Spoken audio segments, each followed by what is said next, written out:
사무엘상 12장 20절에서 25절 말씀입니다. 제가 진 성경으로 구약 426쪽에 있는 사무엘상 12장 20절에서 25절 말씀입니다.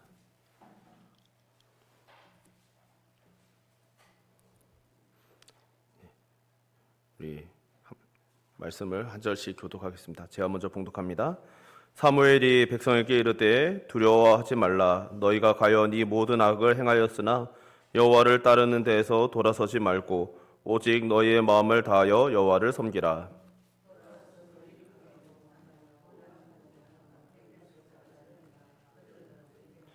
여호와께서는 너희를 자기 백성으로 삼으신 것을 기뻐하셨으므로 여호와께서는 그의 크신 이름을 위해서라도 자기 백성을 버리지 아니하실 것이요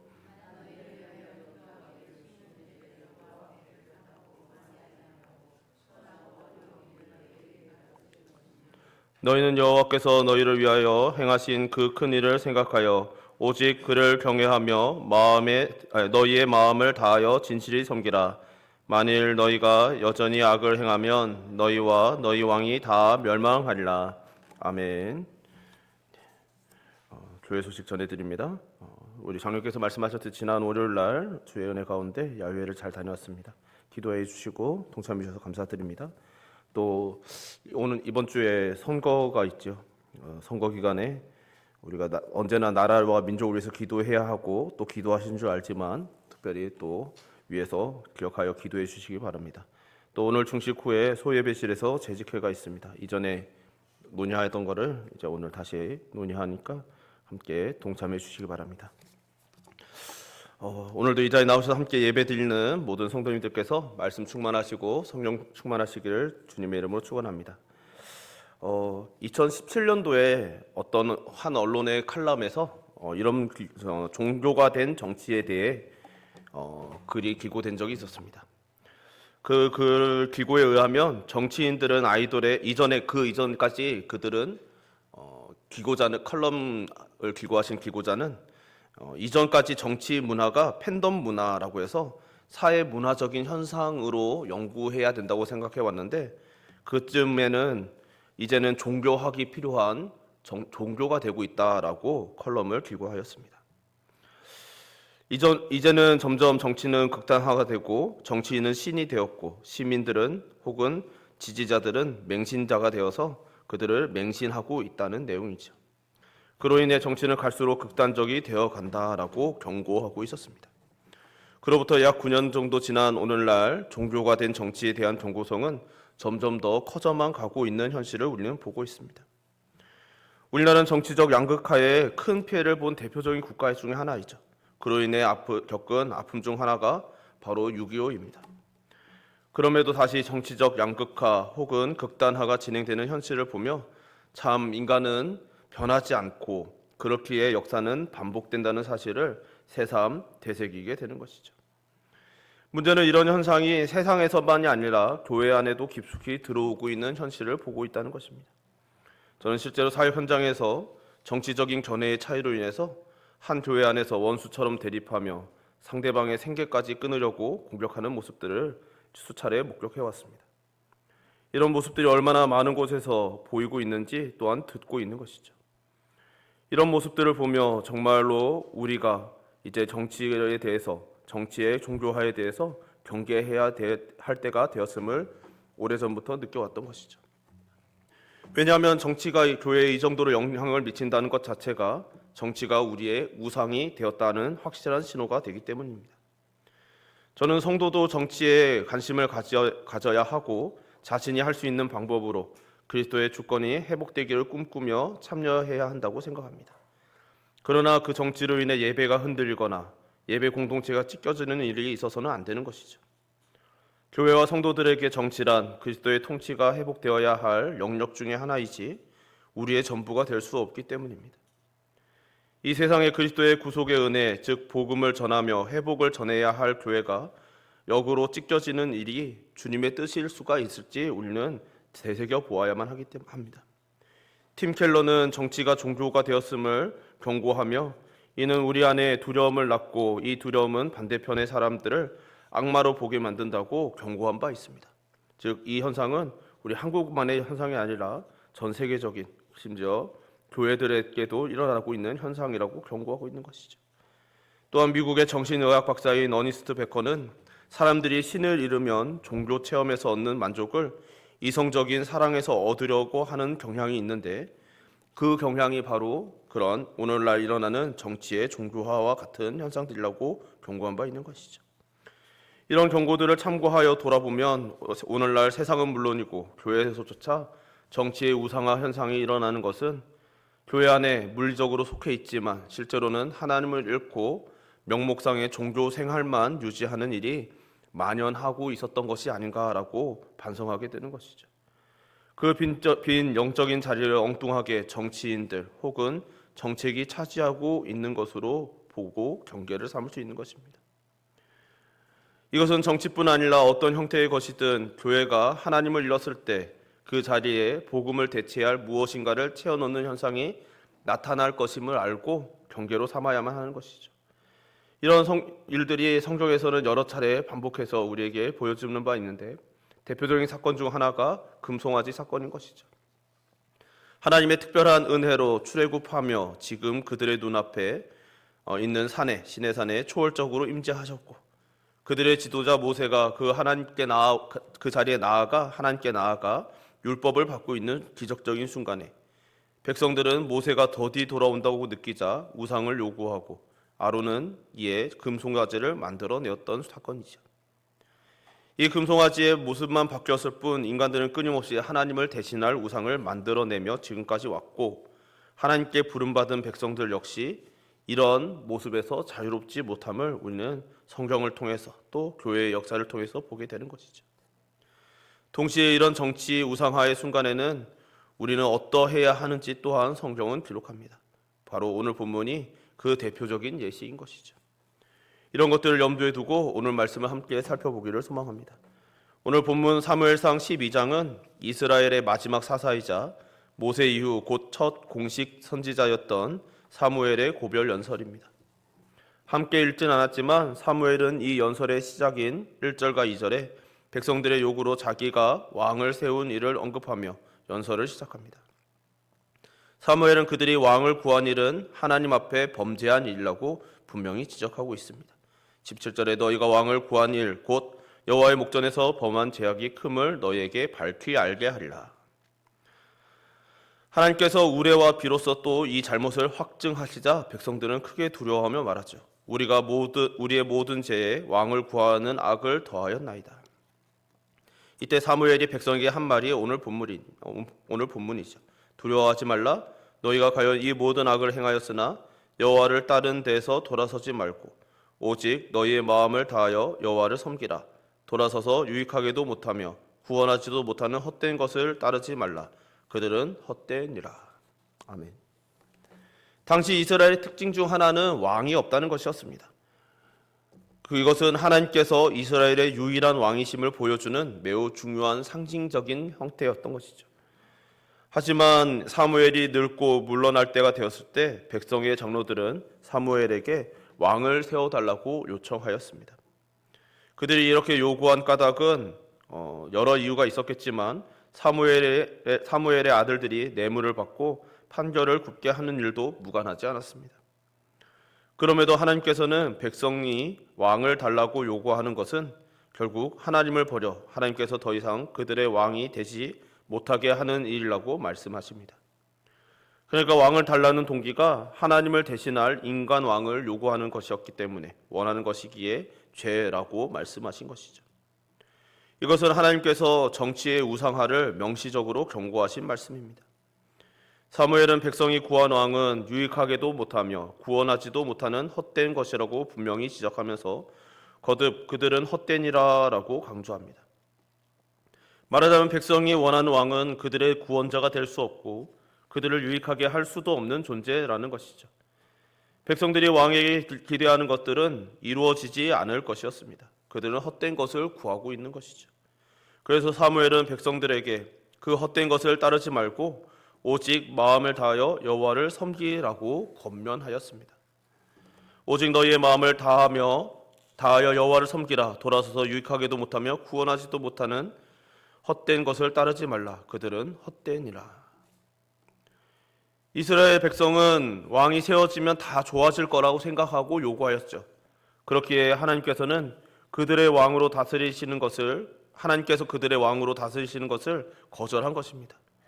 자신들이 당하는 지금까지 겪었던 사사시대를 포함하여서 수많은 외침들, 어려움, 고난이 바로 인간 왕이 없어서, 주변 나라에처럼 왕이 없어서라고, 하나님께서 우리의 왕이시 더 나아가면 하나님께서 우리의 왕이 되시는 것이 무용하다라고 생각했던 것이죠. 이에 하나님께서는 자비롭게도 그들이 원하는 대로 인간을 왕으로 세워주십니다. 그가 사울이었죠. 그는 준수했고 보통 사람보다 어깨 위만큼 키가 큰 장대한 사람이었습니다. 하지만 사울이 백성을 유익하게도 못하고 구원하지도 못하는 헛된 존재였음은 머지않아 드러났지요. 오늘날 세상은 볼 것도 없고 교회 안에도 정치가 깊숙이 들어오는 현실은 마치 오늘 본문에서 이스라엘 백성들이 인간 왕을 요구하는 것과 크게 다르지 않습니다. 이런 모습들이 이 순간뿐 아니라 이후로도 계속 드러났고, 이에 엘리야는 어느 때까지 너희들이 머뭇거리겠느냐라고 강력하게 지적한 바 있는 것이죠. 흥미로운 것은 이스라엘 백성들은 심지어 갈라져 타락한 북이스라엘조차 자신들이 하나님을 버렸다고 생각하지 않았다는 것입니다. 그들은 여전히 하나님께 제사를 드렸고 많은 제물을 바치며 여전히 자신들은 하나님을 섬기고 있다고 생각했습니다. 이런 모습을 호세아는 음란하여 나누어진 마음이라고 경고하였던 것이죠. 오늘날도 그러하죠. 하나님을 사랑한다 말하지만 정치에도 깊숙이 참여하며 절반의 마음으로만 하나님을 사랑하고 섬기고 있는 모습이 보이진 않습니까? 이것이 호세아가 경고하는 음란한 마음인 것이죠. 그렇다면 우리는 어떻게 정치의 우상화를 피할 수 있을까요? 결국 우리는 성경이 가르쳐주는 기본적인 가르침을 정리하고 유념해야만 하는 것입니다. 어떤 가르침입니까? 먼저 이 세상은 하나님의 나라가 아니라는 사실을 되새겨야 하는 것이죠. 주님께서 부활하신 후 40일간 제자들에게 하나님 나라의 일을 가르치셨다라고 성경은 기록합니다. 그런데 그 가르침이 마무리되던 시점에 제자들이 묻습니다. 사도행전 1장 6절에 주께서 이스라엘 나라를 회복하심이 이때니까.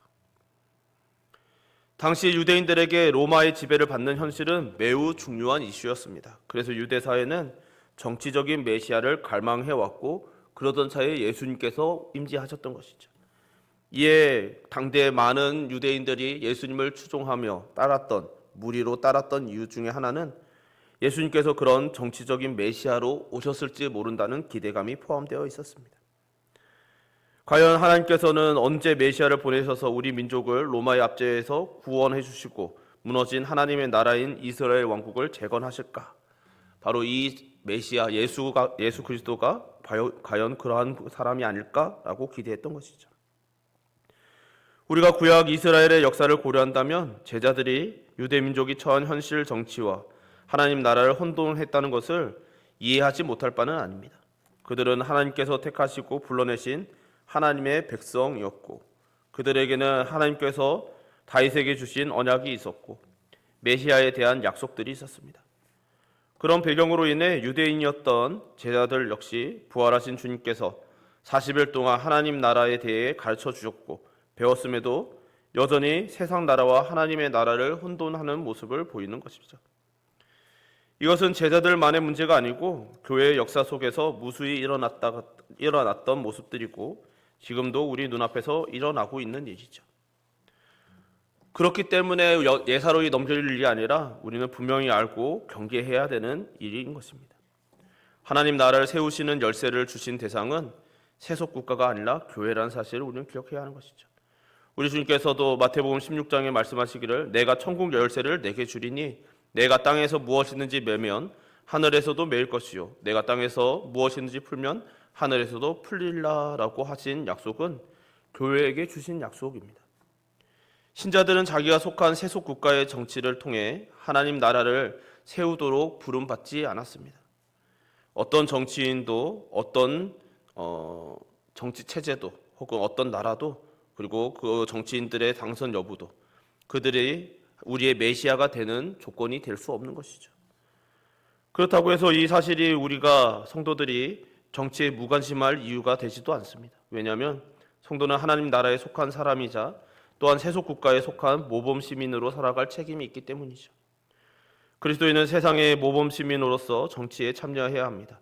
주님께서 너희는 세상의 소금과 빛이라라고 말씀하신 것은 단지 이 땅에 복음을 전하는 전도자로서의 삶뿐만 아니라 이 세상에 그래도 여전히 하나님의 공의가 임하기를, 이 땅에 하나님의 정의가 실현되기를 꿈꾸며 그 역할을 감당할 책임을 함께 부여하신 것이기 때문이죠. 그렇게 그리스도인이 이 세상을 떠나서 살아가서도 안 되고 또 살아갈 수도 없음을 성경은 곳곳에서 우리에게 가르칩니다. 무엇보다 우리는 하나님께서 세속 국가와 정부를 인정하셨음을 또한 기억해야 하는 것이죠. 우리는 세속 국가의 기원을 노아의 언약에서 보통 발견합니다. 하나님께서는 방주에서 나온 노아에게 새 명령을 주시죠. 내가 반드시 너희의 피, 곧 너희의 생명의 피를 찾으리니 짐승이면 그 짐승에게서 사람의 형제면 그에게서 그의 생명을 찾으리라. 다른 사람의 피를 흘리면 그 사람의 피도 흘릴 것이니 이는 하나님이 자기 형상대로 사람을 지으셨음이니라. 여기서 많은 성경학자들은 하나님께서 최소한의 사법적 정의를 세울 수 있는 세속 국가와 정부의 권세를 세우고 인정해 주신 것으로 봅니다. 그래서 바울은 정부의 권세자들을 가리켜 하나님의 사역자와 하나님의 일꾼이라고 부른 바 있는 것이죠. 이것은 세속 국가와 정부에 대한 성경의 기본적인 입장입니다. 참고로 바울이 로마서를 쓰던 당시에 로마 황제는 네로였습니다. 네로는 우리가 다 알듯이 로마 제국 역사상 기독교인들을 가장 극심하게 박해했던 황제 중에 한 명이죠. 그런 네로의 통치 하에서 바울이 세속 국가와 정부에 대해서, 세상 정부의 권세자들에 대해서 하나님의 사역자와 하나님의 일꾼이라고 불렀다는 것은 우리가 깊이 생각해 봐야 하는 문제인 것이죠. 세속 국가와 정부는 궁극적으로 악을 극복할 수는 없다는 것을 전제하는 것입니다. 여기에 정치의 한계가 있는 것이죠. 정치는 우리를 구원할 수 없고 어떤 위대한 정치인도 구세주가 될 수 없습니다. 하지만 악을 예방하거나 처벌하는 최소한의 정의 구현은 가능한 것이죠. 그런 의미에서 바울은 세속 국가가 하나님의 사역자와 일꾼이라고 불릴 수 있음을 우리에게 교훈한 것입니다. 그러므로 성도는 이를 존중하고 따라야만 하는 것이죠. 이에 로마서 13장에 바울은 각 사람은 위에 있는 권세들에게 복종하라. 권세는 하나님으로부터 나지 않음이 없나니 모든 권세는 다 하나님께서 정하신 바라. 물론 이 말씀은 그리스도인들의 정당한 저항 권리를 부정하는 것은 아니지만 이 땅을 살아가는 모든 성도들에게 주시는 하나님의 말씀이라는 사실은 명심해야 하는 것이죠. 문제는 이것을 선택적으로 적용하는 것입니다. 우리 스스로 돌아보았을 때 자신이 지지하는 정치인에게는 이 구조를 적용하면서 자신이 원하지 않는 정치인들에게는 적용하지 않으려는 재성을 드러내고 있지는 않은가 돌아봐야 하는 것입니다. 만약 선택적으로 치사 선택하여서 이 말씀을 적용한다면 이것은 코에 걸면 코걸이고 귀에 걸면 귀걸이라는 식의 자의적 해석과 순종이 되어버리는 것이죠. 즉 하나님의 말씀에 대한 절대적인 순종이 아니라 정말 그것을 우리들이 임의로 사용하여서 도구로 사용하여 정치를 우상화하고 있다는 증거가 되는 것입니다. 바라기는 이 자리는 저와 여러분 우리 모두가 스스로를 돌아보며 경계로 삼아 지혜로운 성도님들 되시기를 주님의 이름으로 축원합니다. 그렇게 우리는 어느 특정 정당이나 인물들에게 전적인 지지를 보낼 수 없는 자들이 되는 것이죠. 오직 성경 말씀, 하나님 나라의 가치를 기준으로 사안에 따라 입장을 표명해야 하는 자들입니다. 개인적으로 청년의 때에 당시 존재하던 모든 정당들의 공약과 정관들을 자세히 살펴본 적이 있었습니다. 그런데 그 어떤 정당도 100% 성경적 가치를 구현할 수 없는 것이죠. 그나마 여기가 낫다라고 생각했어도 그 중에 절대로 용납할 수 없는 정관이 포함되어 있는 경우가 허다했습니다. 그러니까 성경을 진리로 고백하며 하나님을 믿는 성도는 모든 것을 하나님 나라의 가치, 즉 말씀에 비추어서 판단해야 되는데 그렇게 판단할 때 우리 성경에 완전히 합치하는 정당의 정관은 존재할 수 없다는 것을 깨달아야 하는 것이죠.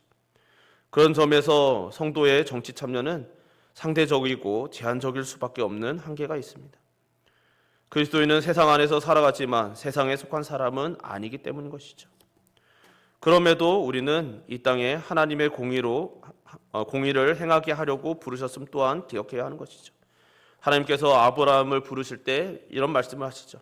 내가 그로 그 자식과 건속에게 명하여 여호와의 도를 지켜 의와 공도를 행하게 하려고 그를 택하였나니 이는 나 여호와가 아브라함에게 대하여 말한 일을 이루려 함이니라. 여기서 의는 하나님과의 언약 관계를 신실하게 지키는 것을 말하는 것이죠. 그 언약의 핵심은 우리 주님께서는 하나님을 사랑하고 이웃을 사랑하는 것이라고 말씀해 주신 바 있습니다. 또한 공도는 정의로도 번역되는데 주로 사법적 정의의 개념입니다. 결국 하나님께서 성도에게 기대하시는 삶이란 하나님을 사랑하며 이웃을 사랑함으로 사법을 포함한 사회 질서를 정의롭게 지키고 유지해 가는 것인 것이죠.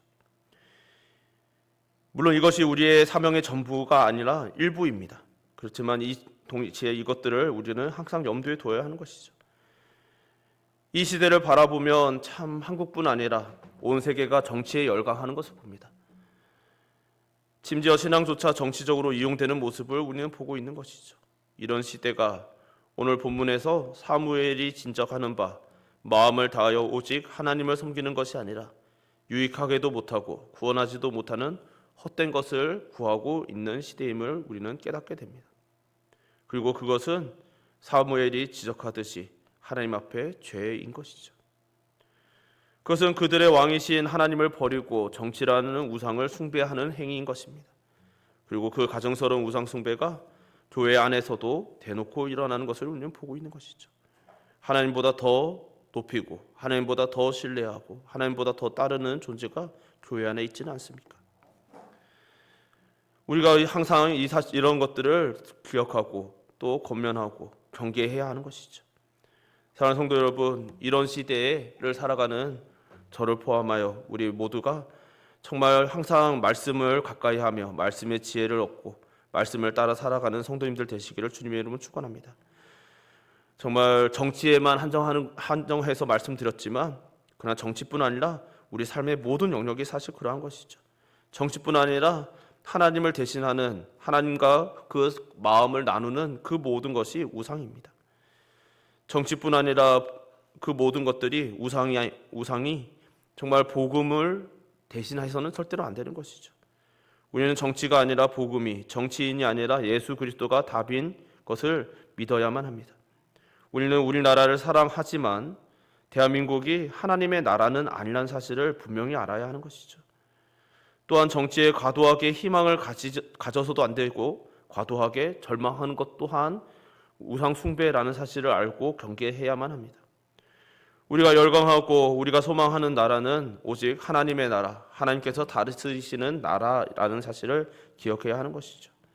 이에 요한은 계시록 11장에 이렇게 고백합니다. 세상 나라가 우리 주와 그의 그리스도의 나라가 되어 그가 세세토록 왕노릇 하시리로다. 아멘. 간절히 바라기는 이 자리에 있는 저와 여러분 우리 모두가 정말 하나님을 사랑하고 또 하나님께서 마침내 모든 영역의 주권을 회복하셔서 왕 되실 것임을 시인하며 고백하며 주님의 나라를 향하여 간절한 소망을 품고 살아가는 성도님들 되시기를 주님의 이름으로 축원합니다. 우리 찬양 한 곡 같이 부르고 기도했으면 좋겠습니다. 예수 우리 왕이여, 우리 함께 찬양합시다.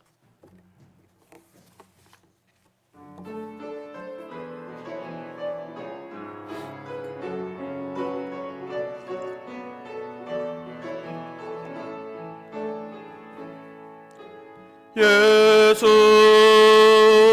우리 왕이여,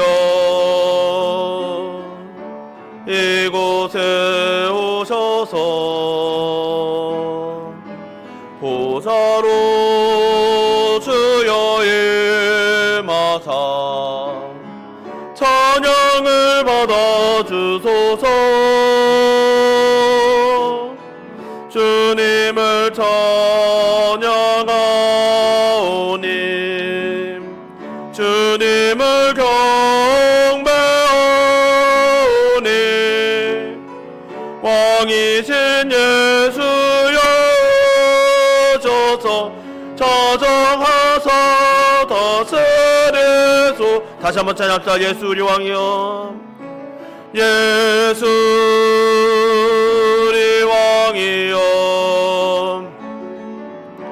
이곳에 오소서. 보좌로 주여 임하사 찬양을 받아주소서. 주님을 찬양하오니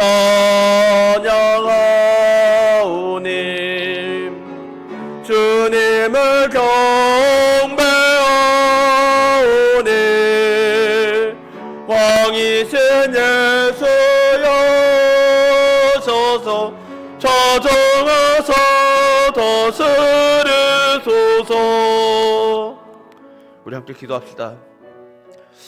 기도하실 때 사실 나라와 민족을 위해서 기도해야 될 때이지만 이 시간에 특별히 우리 교회를 위해서 더욱 기도했으면 좋겠습니다. 정말 어느샌가 교회 안으로 정치가 들어오고 있습니다. 정치뿐만이 아니죠. 하나님 외에 다른 것이 마치 왕인 것처럼 보이는 순간들이 교회 안에 얼마나 많이 보이고 있는지 모르겠습니다. 이런 때에 우리가 더 깨어 기도해야 하는 줄 믿습니다. 오늘 사무엘이 말한 그 다짐이 그러한 것이죠. 나는 기도를 쉬는 죄를 범하지 않겠노라. 정말 왕을 구하는 죄로 인하여 결정적으로 하나님께서 유일한 왕 되시는 그 것을 부정하고 죄악으로 들어간 백성들을 위하여, 정말 하나님의 몸된 백성들을 위하여, 교회를 위하여 내가 기도를 쉬는 죄를 범하지 않겠노라라고 다짐하는 사무엘처럼 우리들 또한 이 시간 함께 기도하기를 소망합니다. 주님, 주의 몸된 교회를 주여 지켜주시옵소서. 주 하나님 아버지, 이 정치뿐만 아니라 정말 우상이 들어와 하나님과 마치 나누어지는 것 같은 이 시대에 정말 주의 몸된 교회를 그럼에도 불구하고 지켜주시옵소서. 우리가 깨어 기도하겠습니다. 주님께서 명령하신 대로, 가르쳐 주신 대로 우리가 깨어 기도하겠사오니 우리의 기도를 사용하사 주의 몸된 교회를 지키시고 교회가 흔들리지 않게 하시고 끝까지 믿음을 지키고 복음을 지키고 여호와를 향한, 하나님을 향한 순전한 믿음을 지켜나가는 교회 되게 하여 달라고, 온 세상의 그루터기로서의 복음의 그 삶을 감당하는 교회 되게 하여 달라고 이 시간 주여 한번 부르고 함께 교회를 위하여 함께 기도합시다. 주여, 살만그래 불사시 하나님 아버지, 이 시간 주의 몸된 교회를 위하여 기도합니다. 주 하나님 아버지, 정말 이 시대를 바라보며 우리들의 마음에 정말 애통함이 있습니다. 하나님을 사랑하고 하나님을 향한 순전한 믿음으로 달려나가야 하는데 주 하나님 아버지, 어느샌가 주여 하나님을 향한 열망이 식어가고 주 하나님의 그 자리를 대신하여 다른 것들이 차지하고 있습니다. 주여, 사람을 추종하고 사람을 따르며 주여 하나님의 사람의 말을 더 신뢰합니다. 주 하나님의 말씀을 보려고 하지 아니하고 그 말에만 귀 기울입니다. 때로는 하나님 아버지, 세상에 있는 정치들을 끌어들여 하나님의 교회를 짓고 예배 공동체를 짓고 주 하나님과 함께 예배하는 형제자매들을 공격하며 주 하나님 아버지, 서로를 죽도록 징후합니다. 주여, 상대를 악마라고 말합니다. 사탄이라고 말합니다. 주 하나님 아버지, 정말 너무나 슬프고 슬픈 시대를 우리가 살고 있습니다. 이럴 때 주여, 정말 우리들이 더욱더 깨어 기도해야 함을 알고 주님께 기도합니다. 주 하나님, 주의 몸된 교회를 주여 지켜주옵소서. 주 하나님 아버지, 주의 몸된 교회, 주님께서 우리의 왕 되시며 주님, 우리는 주님을 따르는 것임을 늘 기억하게 하는 교회, 주 하나님, 그러한 주님을 왕으로 모시고 주여, 우리가 그 나라의 하나님 나라에 속하였음을 늘 인정하고 고백하는 교회, 주 하나님 아버지, 그 하나님 나라의 정의, 우리의 왕 되신 예수 그리스도의 그 복음을 온 세상에 증거하며 우리가 마침내 그리스도의 왕권을 회복해야 됨을 주 하나님 온 세상에 주 하나님 선포해야 되는 그 교회로서의 그 모든 역할을 주 하나님 끝까지 감당할 수 있는 교회 되게 하여 주옵소서. 우리 은총교회를 포함하여 모든 교회들이, 우리 조국교회와 또 온 세상에 있는 모든 주의 몸된 교회들이 주 하나님 모든 사명의 한 마음이 되게 하소서. 주여, 정말 주님 외에는 우리의 왕이 될 수 없음을 늘 고백하며 늘 되새기며 주 하나님의 여호와를 위하여, 주 예수 그리스도를 위하여, 주 하나님의 복음을 위하여 살아가는 교회 되게 하여 주옵소서. 주 하나님 아버지, 그래요, 이 시대에 주여, 온 세상이 주여 정치를 권력으로 종교로 삼아 주 하나님 아버지 맹신한 이 시대, 주 하나님 아버지 마지막까지 주여 믿음을 지키며 주 하나님 아버지 공의와 정도를 지키는 나라 주의 몸된 백성 되게 하여 주시옵소서. 사일맞은 하나님 아버지, 오늘도 우리를 사랑하사 불러주시고 주님의 말씀을 되새기게 하심을 감사드립니다. 주님, 우리가 이 땅에 살아가고 이 땅에 살아가기에 또 이 세상의 나라의 영향을 받지 않을 수 없어서 때로는 흔들릴 때가 있음을 오늘 고백합니다. 그럼에도 불구하고 우리에게 언제나 유일한 왕 되신 분은 하나님뿐임을, 우리 주 예수 그리스도뿐이심을 다시 한번 고백합니다. 주님, 우리들이 이 사실을 잊지 않게 하여 주옵소서. 늘 하나님을 사랑하고 늘 여호와를 의지하며 또 하나님의 나라를 위하여 살아가는 주의 백성 되게 하여 주시고, 주의 하나님 아버지 이를 위해 정말 온 마음 다해야 할 주의 몸된 교회를 지키사 주 하나님 아버지 이 세상 속에서 흔들리지 않게 하여 주시고, 혹 흔들리더라도 주의 말씀으로 인하여 다시 회복되게 하시고, 그래요 정말 이 망해가는 이 말세지 말에 정말 여호와를 향한 순결한 믿음을 지키며 고백을 지키며 예배를 지켜나가는 교회 되게 하시고, 온 세상에 빛이 되며 소금이 되게 하여 주시옵소서. 우리에게 맡겨주신 그 모든 사명에 감사드리오며 예수님 이름으로 기도드립니다. 아멘.